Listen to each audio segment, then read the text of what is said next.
अस्सलाम वालेकुम, this is Umaina Basit from Ocean of Knowledge. तो आज हम कर रहे हैं मैथ 10 का यूनिट नंबर 3 की एक्सरसाइज 3.5 का क्वेश्चन नंबर 1। सबसे पहले हम क्वेश्चन पढ़ते हैं। If s varies directly as u square. S क्या कर रहा है, वेरी कर रहा है डायरेक्टली किसके, यू स्क्वायर पे, एंड इन्वर्सली और इन्वर्सली वेरीज कर रहा है एज वी के साथ। और फिर उसने एस यू और वी की वैल्यू दे दी है और फिर उसने कहा एस फाइंड आउट करो जब यू 6 हो और वी 10 हो। बहुत ही आसान क्वेश्चन है। वेरीज डायरेक्टली का क्या मतलब है कि दो वेरिएबल्स हैं और दोनों का आपस में क्या है, ताल्लुक है। एक वेरिएबल अगर इंक्रीज कर रहा है तो दूसरा वेरिएबल भी इंक्रीज कर रहा है, तो इसका मतलब है कि दोनों का जो आपस में ताल्लुक है वो डायरेक्टली है। ठीक है ना। अगर दो वेरिएबल्स हैं, एक बढ़ रहा है और दूसरा कम हो रहा है, तो इसका मतलब है कि दोनों का आपस का जो ताल्लुक है वो इन्वर्सली है। ठीक है। इसी तरह अगर हम कहें कि x और y दो वेरिएबल्स हैं और वो डायरेक्टली प्रोपोर्शनल हैं, तो हम x directly varies to y कहेंगे। ठीक है ना। अगर कहेंगे कि x इन्वर्सली वेरीज कर रहा है, तो ऐसे ही हम वेरीज s का साइन लगा के 1/y कर देंगे। यानी फ़र्क ये है, जब डायरेक्टली होगा तो y होगा, जब इन्वर्सली होगा तो 1/y आ जाएगा। यानी इससे सिर्फ हमें ये पता चला कि जब इन्वर्सली होगा तो वो फ्रैक्शन में आ जाएगा, बट्टा के नीचे वो वैल्यू आ जाएगी जिसके साथ वो इन्वर्सली वेरीज कर रहा होगा। ठीक है, बात समझ आ गई। उसके बाद हम अब इस क्वेश्चन को करते हैं। तो देखें, सबसे पहले हम वैल्यूज़ लिख लेते हैं साइड पे। s हमारे पास क्या है, वो 7 है। फिर u हमारे पास 3 है, v इज इक्वल टू 2 है। और फिर हमने s को फाइंड आउट करना है जब u हमारे पास 6 है और v हमारे पास 10 है। ये मैंने अपनी आसानी के लिए लिखा है, आपको लिखने की ज़रूरत नहीं है। आप जस्ट ये लिखो सॉल्यूशन में कि s varies directly as u square, यानी जो s है वो डायरेक्टली वेरीज कर रहा है किसके साथ, यू स्क्वायर के साथ, and inversely as v, and inversely. तो यानी s जो है वो डायरेक्टली वेरीज कर रहा है यू स्क्वायर के साथ और इन्वर्सली वेरीज कर रहा है v के साथ। तो इसका मतलब है डिनोमिनेटर में जो हमारे पास क्या आ जाएगा, v आ जाएगा, जो कि इन्वर्सली वेरीज कर रहा है s के साथ। बात समझ आई। अब ये वाली शक्ल बन गई। वेरीज की जगह पे जब हम इक्वल का साइन लगाते हैं तो हमारे पास 7k आ जाता है, यू स्क्वायर ओवर v। इसको हम क्या कर देंगे, इसको हम 1 का नाम दे देंगे। अब आगे काम बहुत ही आसान है। हम s की वैल्यू, u की वैल्यू और v की वैल्यू पुट करके देखेंगे। हम कह सकते हैं बाय पुटिंग वैल्यूज़ जो उसने हमें क्वेश्चन में दे दी हैं, by putting values of s, u and v, s, u and v। तो s की जगह पे s की वैल्यू हमने पुट की, यानी कि 7 इज इक्वल टू k वैसे ही आ जाएगा। और u की जगह पे हम 3 पुट कर देंगे, 3 का स्क्वायर आ जाएगा। और नीचे डिनोमिनेटर में हमारे पास v है जो हमारे पास 2 है। ये सारा काम हम क्यों कर रहे हैं, हम k की वैल्यू को फाइंड आउट कर रहे हैं। जब k की वैल्यू फाइंड आउट हो जाएगी फिर हम क्या करेंगे, इन दो की वैल्यू फाइंड आउट, इन दो की वैल्यू पुट करके हम s की वैल्यू निकाल लेंगे। ठीक है ना। देखिए s की वैल्यू, u की वैल्यू और v की वैल्यू हमने पुट कर लिया। जब एक दफ़ा हम पुट कर देते हैं तो फिर से हम ये वैल्यूज़ नहीं पुट करेंगे। अब जब हमारे पास k की वैल्यू निकल आएगी फिर हम किसकी वैल्यू पुट करेंगे, u और v की इक्वेशन 1 में। देखिए मैं कर रही हूँ। तो 7 इज इक्वल टू k और 3 का स्क्वायर हमारे पास क्या है, 9 ओवर 2 जब इधर मल्टीप्लाई होगा तो 7 मल्टीप्लाई बाय 2 हो जाएगा और 9 इधर आके क्या हो जाएगा, डिवाइड हो जाएगा।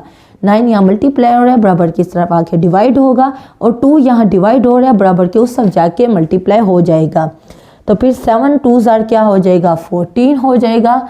और नीचे हमारे पास 9 आ जाएगा। और ये किसकी वैल्यू निकली है, ये हमारे पास k की वैल्यू निकली है। आप इसको इस शक्ल में लिख दो। अब हम क्या कर रहे हैं, अब k की वैल्यू हम 1 पे पुट कर लेंगे बाय 1, यानी कि हम 1 में k की वैल्यू को पुट कर रहे हैं। तो हमारे पास क्या बन जाएगी, s is equal to k की जगह पे हम पुट कर देंगे 14/9 और आगे u स्क्वायर ओवर v है, u स्क्वायर ओवर v।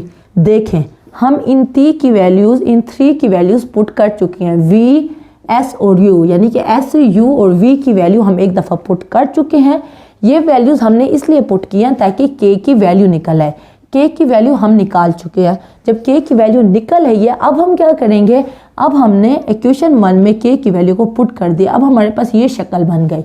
अब हम u और v की वैल्यू पुट करके इसमें s की वैल्यू को फाइंड आउट कर लेंगे जो उसने हमें क्वेश्चन में कहा है। ठीक है, बात समझ आई। तो s इज इक्वल टू 14/9 वैसे ही आ रहा है। u की जगह पे हम क्या पुट करेंगे, देखें ये 3 हम पुट कर चुके हैं। जब एक दफ़ा एक वैल्यू हम पुट कर देंगे तो उसको फिर से हमने पुट नहीं करना होगा। अब हम क्या पुट करेंगे, अभी हमने ये वैल्यूज़ पुट नहीं की तो अब हम ये पुट करेंगे। u इज इक्वल टू 6, तो यहाँ u की जगह पे 6 का स्क्वायर आ जाएगा। नीचे v है, v की जगह पे हम 10 पुट कर देंगे। अब हमने ये भी पुट कर दिया और ये भी पुट कर दिया और अब हम s फाइंड आउट कर रहे हैं। तो बस अब हमने क्या करना है, जस्ट कटिंग करनी है। हमारे पास यहाँ 14 है, 2 7 are 14 और 2 5 are 10, ठीक है ना। s इज इक्वल टू 7/9, 6 का स्क्वायर हमारे पास क्या आ जाएगा 36 और नीचे आ जाएगा 5। 9 को जब 36 पे कट करेंगे तो क्या आ जाएगा 9 4 are 36, ऐसे ही है ना। 9 1 are 9, 9 2 are 18, 9 3 are 27 और 9 4 are 36। तो इसको 4 से कट कर देंगे तो हमारे पास यहाँ हमारे पास 4 बन जाएगा। 4 को 7 से मल्टीप्लाई करेंगे तो 7 4 are 28 और नीचे हमारे पास 5 आ रहा है और ये s की वैल्यू है जो हमने निकालनी थी, जो उसने हमें क्वेश्चन में कहा है कि जब u 6 हो, u हमारे पास 6 हो और v हमारे पास 10 हो तो हमने s की वैल्यू को फाइंड आउट करना है। तो हमने s की वैल्यू को फाइंड आउट कर ली है। तो क्वेश्चन नंबर 1 आपका हो चुका है। अब हम चलते हैं नेक्स्ट क्वेश्चन की तरफ। ओके, अब हम कर रहे हैं क्वेश्चन नंबर 3। वो भी बिल्कुल वैसे ही है जैसे क्वेश्चन नंबर 1 है। y varies directly as x cube, तो y वेरीज डायरेक्टली, ये जो साइन है ये वेरीज डायरेक्टली का साइन है, वेरीज का साइन है, वेरीज एज का साइन है। तो वेरीज x क्यूब और इन्वर्सली, जो इन्वर्सली की बात होती है वो क्या आता है, डिनोमिनेटर में आता है, बट्टा में आता है, यानी कि नीचे आता है। Inversely as z square and t, तो z स्क्वायर और t को आप नीचे लिख दोगे और जहाँ डायरेक्टली की बात होगी x क्यूब को आप ऊपर लिख दोगे। तो वेरीज एज की जगह पे इज इक्वल टू k का साइन लगा दोगे और फिर इसको 1 का नाम दे दोगे। फिर क्या करना है, फिर हमने y की वैल्यू 16 पुट करेंगे, x की वैल्यू 4 पुट करेंगे, z की वैल्यू 2 पुट करेंगे और t की वैल्यू 3 पुट करेंगे इस इक्वेशन 1 में। तो ये क्यों कर रहे हैं, ताकि k की हम वैल्यू को निकाल सकें। तो ये तमाम वैल्यूज़ मैंने पुट कर दी, सिर्फ k खड़ा रहा क्योंकि k की हमने वैल्यू निकालनी है। ये हम कटिंग शटिंग करेंगे और k की वैल्यू निकल आएगी जब इसको, ये जो नीचे आ रहा है बराबर के इस तरफ उधर जाके मल्टीप्लाई हो जाएगा। 2 का स्क्वायर यानी कि 4 और 3, 4 को 3 से मल्टीप्लाई करेंगे 12 आ जाएगा। 12 को इधर 16 से मल्टीप्लाई कर देंगे, 4 की पावर 3 है तो इसका मतलब है 4 3 मरतबा मल्टीप्लाई हो रहा है। तो वो मल्टीप्लाई करके वो बराबर के सब डिवाइड हो जाएगा। कटिंग शटिंग के बाद k की वैल्यू हमारे पास निकलेगी 3। जब k की वैल्यू निकल आएगी तो हम 1 में क्या कर देंगे, पुट कर देंगे बाय 1। तो यहाँ हमने y वैसे ही रहने दिया, x क्यूब को भी वैसे ही रहने दिया, k की जगह पे हमने 3 पुट कर दिया, z स्क्वायर t वैसे ही आ रहा है। अब हम ये 4 वैल्यूज़ पुट कर चुके हैं। जब एक दफ़ा कोई वैल्यू पुट कर देते हैं उसको फिर से पुट नहीं करते।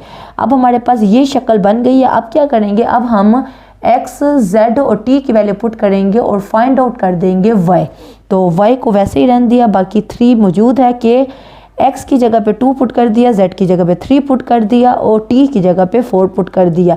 फिर कटिंग शटिंग के बाद हमारे पास जो वैल्यू बनी y की वो है 2/3 और ये हमारा आंसर है क्वेश्चन नंबर 3 का। ठीक है, तो क्वेश्चन नंबर 5 मैंने नहीं लिखा, आपके पास बुक क्या आप उसमें पढ़ लें। वो भी बिल्कुल ऐसा है, v डायरेक्टली प्रोपोर्शनल है किस पे, varies directly x product of, ये x और y आपस में क्या हो रहे हैं, मल्टीप्लाई हो रहे हैं, प्रोडक्ट हो रहे हैं, तो इसलिए उसने प्रोडक्ट का वर्ड को यूज़ किया है। We directly varies as product of x and y cube and inversely varies as z square. जो इन्वर्सली है वो डिनोमिनेटर में आ जाएगा, जो डायरेक्टली है वो हमारे पास न्यूमिनेटर में आ जाएगा। तो बस ये वाली शक्ल आ गई। जब इस साइन को हटाएंगे तो इक्वल आएगा और साथ के आ जाएगा, इसको हमने 1 का नाम दे दिया। अब हम क्या करेंगे, जो v, x और y और z, जो क्वेश्चन नंबर 5 आप बुक खोल के बैठे हैं यकीनन, तो उस बुक में देख लें। क्वेश्चन नंबर 5 में v की वैल्यू 27 है, x की 7 है, y की 6 है, z की 7 है। तो ये तमाम वैल्यूज़ हमने इक्वेशन 1 में पुट करनी है ताकि हम k की वैल्यू को निकाल सकें। तो हमने ये तमाम वैल्यूज़ पुट की तो k की वैल्यू निकल आई जो कि है 7, क्योंकि हम जब ये तमाम वैल्यूज़ पुट करेंगे, जो चीज़ यहाँ डिवाइड हो रही है बराबर को समझा के मल्टीप्लाई हो जाएगी, जो चीज़ यहाँ मल्टीप्लाई हो रही है वो बराबर के सब आके नीचे आ जाएगी, डिवाइड हो जाएगी, डिनोमिनेटर में चली जाएगी।